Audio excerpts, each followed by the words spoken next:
Hi, this is Dr. Campbell, and today I wanted to talk about why do anti-racism conferences fail. Now, in a recent article, Winnipeg Mayor Brian Bowman hopes that 2 days of an anti-racism conference will become the catalyst for leveling the playing field amongst Canadians. According to Howard Berman, and this is a quote, "The focus should not be on talk. Talk is cheap. It must be on action." End of quote. Any anti-racism conference effort that does not use a transitional model that enhances relationships is doomed to fail. According to the article, and the article is named "Winnipeg Mayor Hopes Summit Sparks Real Change on Racial Inclusion."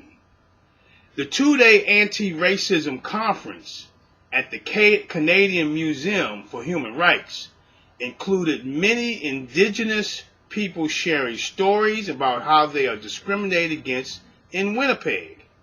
Examples of this discrimination included mistreatment by store clerks and negative nonverbal communication techniques. Mayor Bowman said that his administration proposes to develop an action plan based on the information collected at the anti-racism conference. The focus of that anti-racism conference was to bring people together for a common cause. However, conference players excluded the Assembly of Manitoba Chiefs and Manitoba Métis Federation, which could prove detrimental to improve race relations in Canada.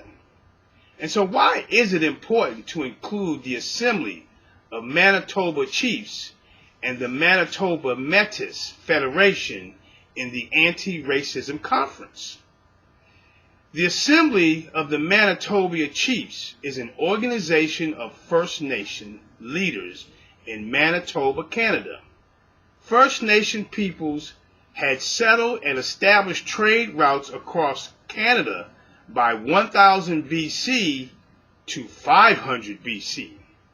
These Aboriginal people interacted with Europeans as far back as 1000 AD.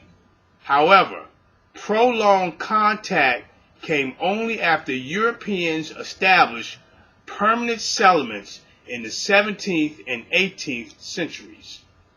The First Nations of the Wabanaki Confederations of Acadia fought 6 colonial wars against the British and their native allies. In the Second War, which is titled Queen Anne's War, the British conquered Acadia.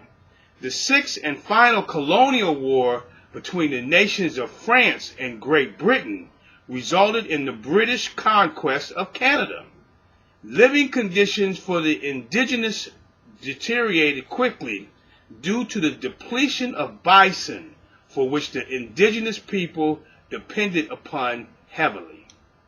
Between 1875 and 1885, settlers and hunters of European descent contributed to hunting by the North American bison almost to extinction.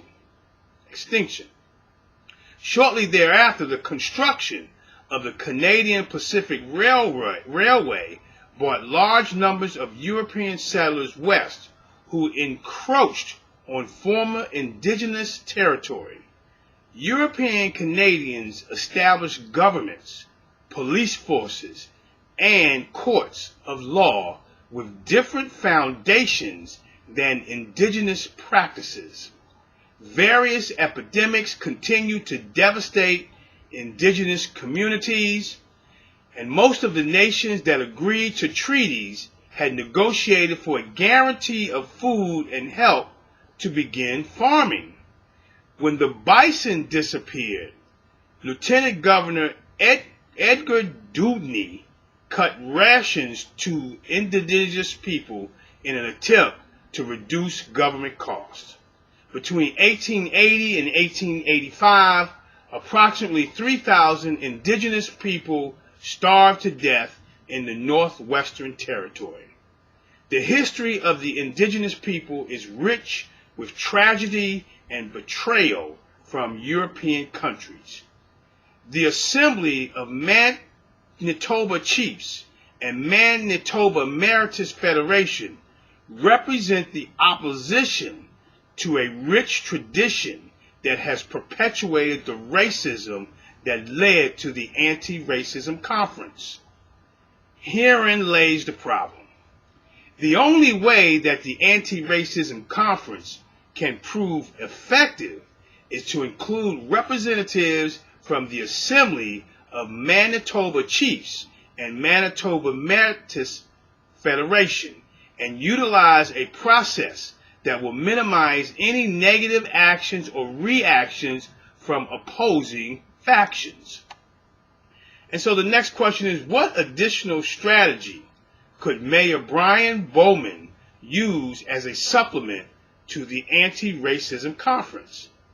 Mayor Brian Bowman has opted to develop a plan of action with limited input from the community.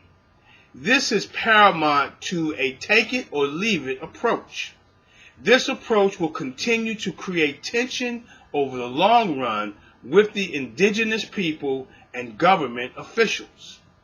As an alternative, Mayor Bowman will need to use a strategic planning process if the efforts of the Anti-Racism Conference are to prove beneficial. The strategic planning process can be accomplished in two basic steps. The first step is to develop a shared vision. The second step is to develop goals, objectives, timelines, and cost based on the developed shared vision. The Winnipeg Anti-Racism Conference is doomed to fail without the implementation of the appropriate transformational process. This is Dr. Campbell. You can read about this article as well as additional information on my website at www.positiveracialrelationships.com. If you want to talk about it, you can call me on my direct line at 856-566-3267. Have a great day, and thank you very much. Yeah, be sure to check out positiveracialrelationships.com. Check it. Look, pull your pencils out, class is in session. Let's focus on loving our neighbor without a question. Visit positiveracialrelationships.com. Leading classrooms together like a marriage bond. Kick racism out, that ain't what life's about. For more information, check the website out. Yeah.